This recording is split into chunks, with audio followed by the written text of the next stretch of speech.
The reading activity is designed based on the textbook Longman Express 6A.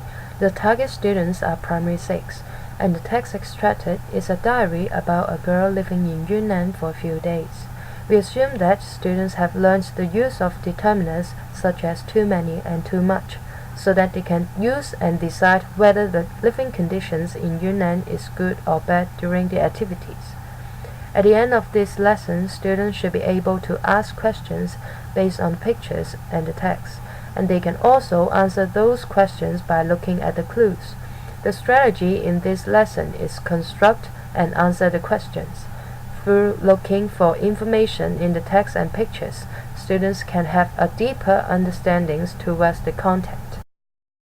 As for the writing lesson, the text is extracted from the textbook Primary Longman Elect 6A. It is a formal letter to the principal about fundraising activities. Students should have learned the use of conjunctions and writing personal letters before. At the end of this lesson, students should be able to describe the structure of a formal letter by rearranging different parts of a letter and tell the purpose of such structures. The writing strategy of this lesson is jumble pieces. Students will not only be able to tell the structure of a formal letter, but also the organization of the content by reading the language clues on the pieces. Okay, class. Let's form groups of 5 like what we did last time. Okay, very good, all settled. Okay, today we will have a reading activity about the diary of a girl. And this girl went to Yunnan for 3 days, and she wrote a diary about her visit to Yunnan. But before we start reading this diary, I want you to take a look at the photo of her diary first. So please take out your textbook and turn to page 33 and 34 and take a look at the photo first. As you can see, there are so many photos here, and 1, 2, 3, 4, 5 like that.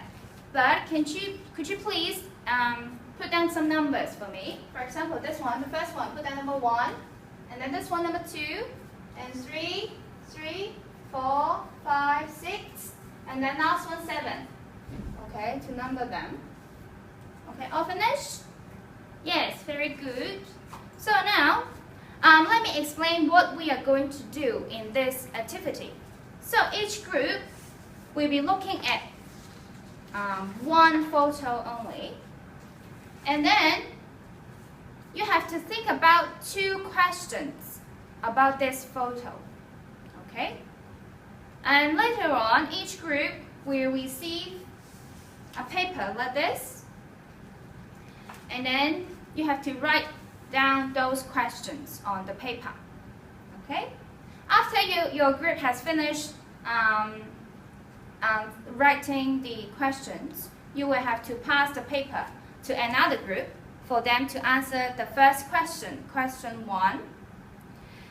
And then, so this group will have to read the paragraph about this photo and then answer the question, question 1. And then after they finish question 1, we will circulate one more time, the second time, to finish question 2. Okay, read about question 2 and then finish and answer the question. Okay, do you understand what to do now? Yes. Okay, let me ask you and check if you really understand, okay? So the question is, how many photos you need to focus on? 1. 1, just 1, because you only need to focus on one photo and think some questions, right? Okay, and how many questions do you need to think of? 2. 2, yes, very good. Question 1 and question 2, like that. Very good. And what about how many times we need to circulate your paper? How many times? 2. 2, very good, because each group will focus on one question only. So there are 2, you have to pass it twice. Okay, very good. And now, I will distribute this sketch paper to you now, and you will have 2 minutes. 2 minutes to think the question. But let me give you an example first. For example, look at photo 1. Photo 1. As you can see, there are 5 people here, and then this girl. This is the main character. She went to Yunnan. And for this photo, I may ask 2 questions. but I need your help. Maybe, can you think of any question about this photo? Maybe Kate? Is the house big or small? Is the house big or small? Okay, so you have to write down question 1. Is their house big or small? And then question mark like that. So, okay? You understand what to do now? Yes. Okay, now I will distribute the paper to you. And group 1, please work on photo 2. And group 2, please work on photo 3. And so forth. Okay. After you have finished, after you have received the paper, you can start now. You have 2 minutes to work on the questions. So, as the students are thinking about their questions, I may go and check if they need help about how to form the questions, like that. Okay, finish? Yes. All done? Yes, very good. So, thank you for the hard work, but now I need you to pass your paper to next group, okay? So group 1 pass to group 2 and then circulate it, okay? All of you have got the paper? Yes? So you will have 1 minute to answer question 1. So please read the questions carefully and then check if the paragraph can answer the questions, okay? So, finish question 1. Okay, very good. So, let's circulate one more time. So, pass it on, very good. All get your paper. So, let's finish question 2.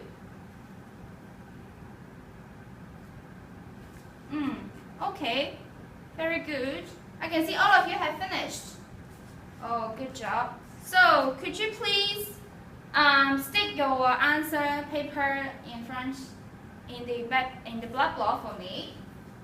Okay. So after the students have taken all the paper on the board, I will check their answers and then see if they can get the answers correctly from the paragraphs, and to check their spellings as well, and then the grammar, like that. So this is the end of the reading activity. Okay, class, let's form groups of 5 as the last time. Do you still remember your partners? Good. Yes, of course. All set? Great. Now I'm going to give you a letter, but this letter unfortunately is split into pieces. So I need your help to reorder the letter for me. Can you do that for me?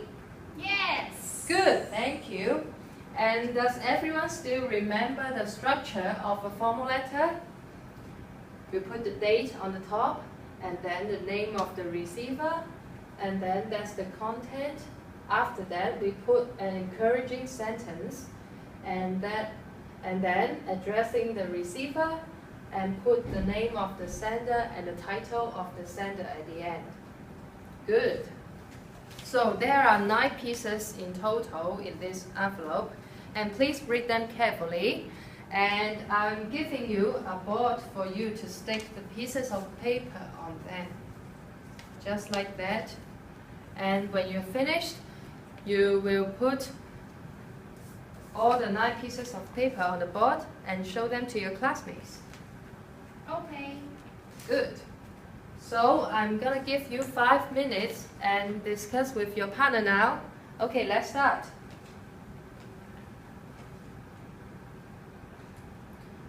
Good, time's up.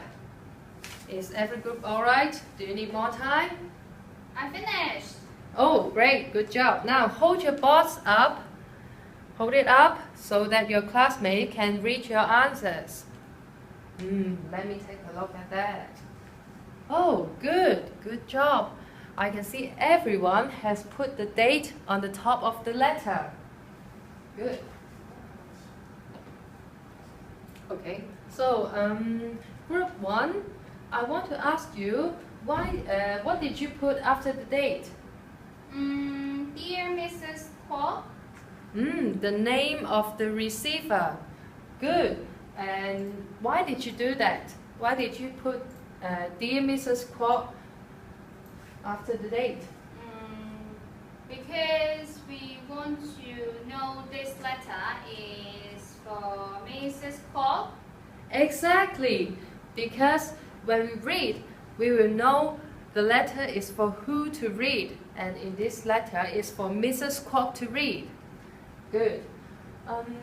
And group 2, and what did you put after Mrs. Kwok? What sentence? Can you read it out loud? We are writing because. Yes. And why did you do that? And what's the purpose of this sentence? Do you know that? To tell her To tell we people. need help. Yes, the charity club would like to raise money. And as we write the letter, we want to tell people our purpose of this letter. Good. And group 4, and I want to ask you, why did you put therefore blah blah blah this sentence at the end of the content? Let's take a look at that sentence. Yes, therefore we would like to blah blah blah. Why did you put that at the end of the content? What clue did you see so that you can put it at the end? Therefore. Yes, therefore is a conjunction. And when we read that word, we will know that this part is the conclusion of the whole letter. Good, good, Heather. Okay, and let me ask one more question. Group 6. And why did you put this? We hope you will be able to help us organize the fundraising activities. This sentence after the content. Because we need help. Yes, we To need tell help. her I need help. And please help. Yes, to encourage the reader to help and to ask them to support you because we want help from the others. Good. I see you are all very clever. And I will take a look around here and see if you have put the rest of the pieces correctly. Good. I can see that yours sincerely, Andy O, Jenny Tam, Ben Chen. Good, great. And at the end, the member of the charity club. Good. Good job, guys. Good. For the reflection on the reading microteaching, my peers agree that it is good that I have used gestures to indicate complicated instructions about how to finish the activity. Second, I have walked around the class to check if the students need help while they are constructing or answering the questions. However, there are some improvements made after reviewing my peers' comments. First, instead of just asking, "Do you understand?" I should ask students more questions and let students explain what to do in the activity to check if they really understand.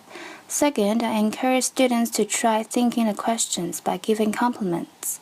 Third, by giving examples of the questions that students may think of, I can guide the students to construct interesting questions. After the first cycle of recording, we have done some reflections and improvements in the micro-teaching. We agree that I have used an active tone to present the activities, and students can easily be engaged in learning. And I also used clear language to instruct the students about the guidelines of the activities. However, my peer also reflects that I should use more gestures to indicate actions, such as showing the board and stick pieces of paper as an example on my own. When mentioning the information on the screen, I should direct students' attention by pointing. I should also avoid hiding hands behind my back so that I would not look so superior to students. In the second recording, I have adjusted my performance accordingly.